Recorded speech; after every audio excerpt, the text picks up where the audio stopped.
नमस्कार सभी को। आज इस वीडियो में हम निबंध लेखन के विषय में चर्चा करेंगे।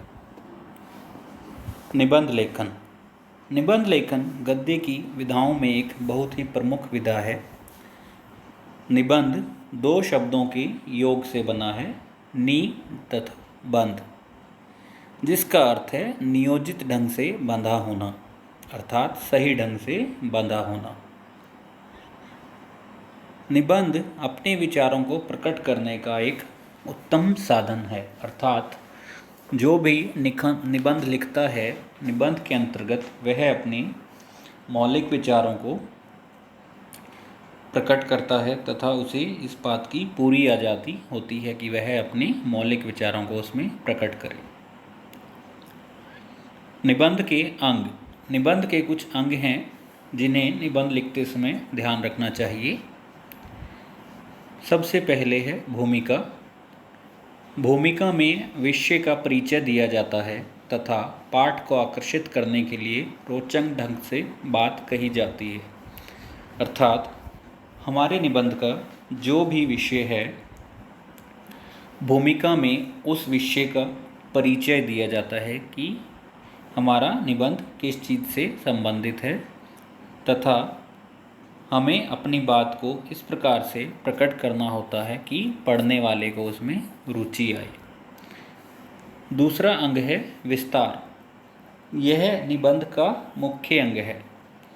इसमें विषय से संबंधित विभिन्न बिंदुओं को एक एक करके क्रमबद्ध ढंग से अनुच्छेदों में बांटकर प्रस्तुत किया जाता है, अर्थात विषय की भूमिका देने के पश्चात विस्तार के अंतर्गत हमें उसके विषय में पूर्ण रूप से पूरी जानकारी देनी होती है।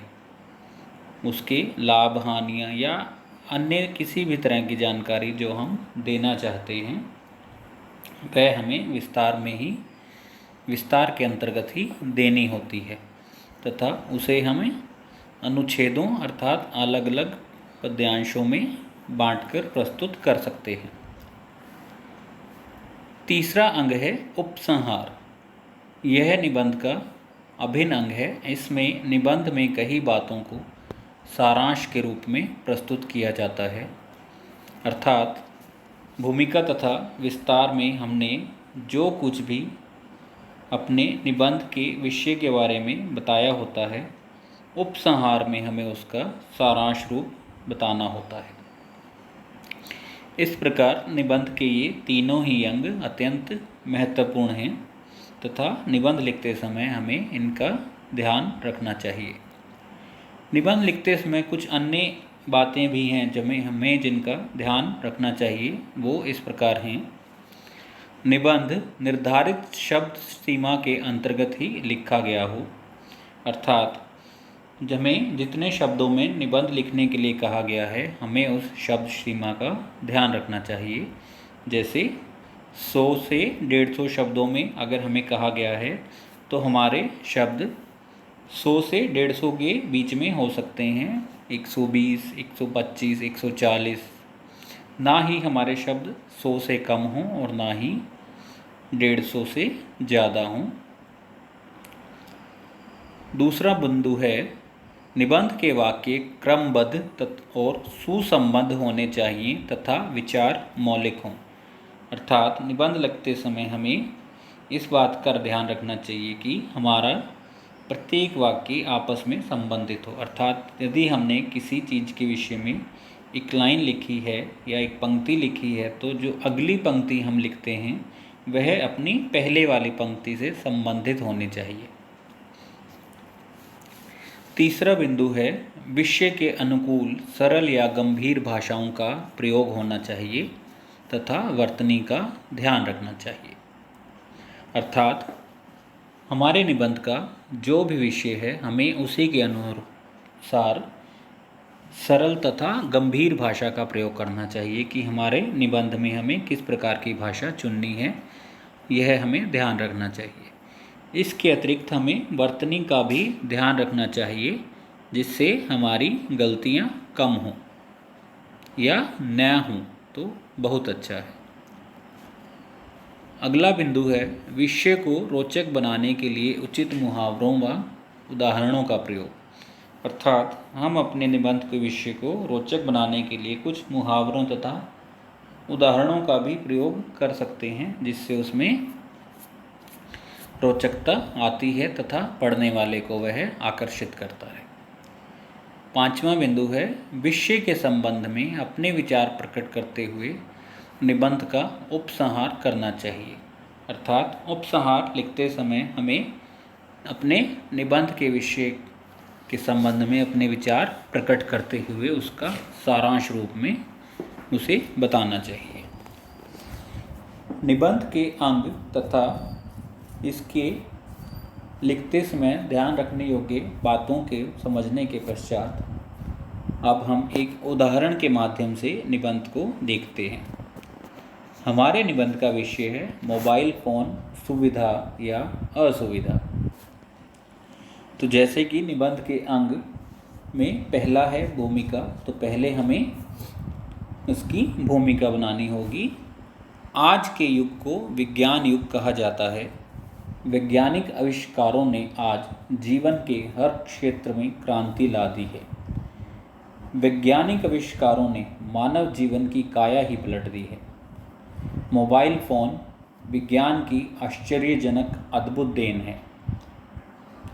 आज हर व्यक्ति के हाथ में इसे देखा जा सकता है।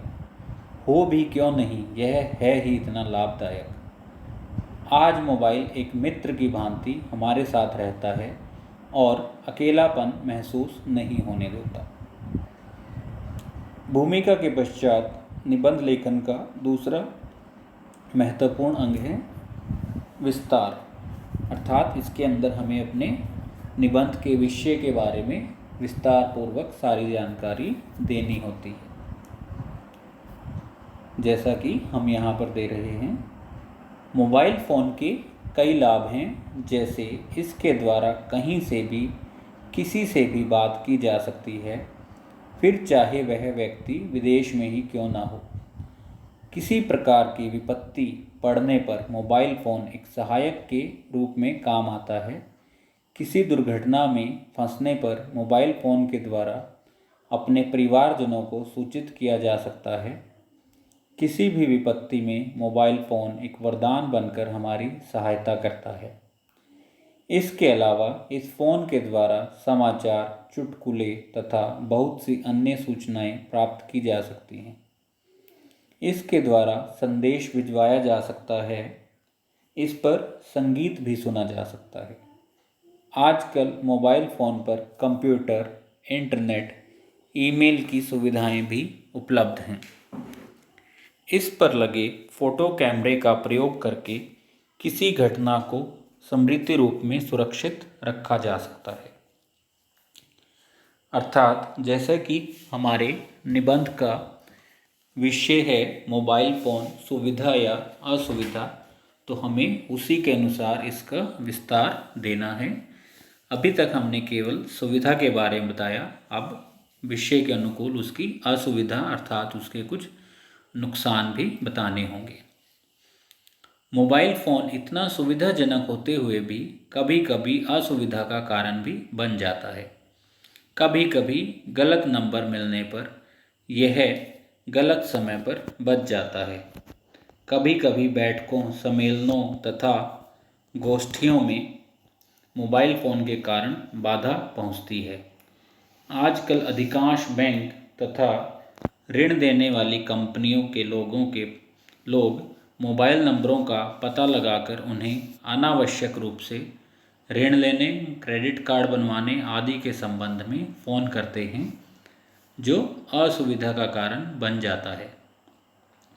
गाड़ी चलाते समय जब लोग मोबाइल पर बात करते हैं तो इससे दुर्घटना होने की भी संभावना हो सकती है। इस प्रकार से विस्तार के अंतर्गत हमें मोबाइल फ़ोन की सुविधा तथा असुविधा से संबंधित जानकारी देनी होगी। तीसरा बिंदु है उपसंहार, अर्थात हमें इसका उपसंहार की सारांश रूप में हमें इसे बताना होगा। कुछ भी हो, मोबाइल फ़ोन विज्ञान का अद्भुत उपहार है। यदि इसका सही उपयोग किया जाए तो यह किसी वरदान से कम नहीं, लेकिन यदि इसका दुरुपयोग किया जाए तो यह अभिशाप से भी कम नहीं है। इस प्रकार से हम अपने निबंध के तीनों अंगों को ध्यान में रखते हुए निबंध लेखन करते हैं। धन्यवाद।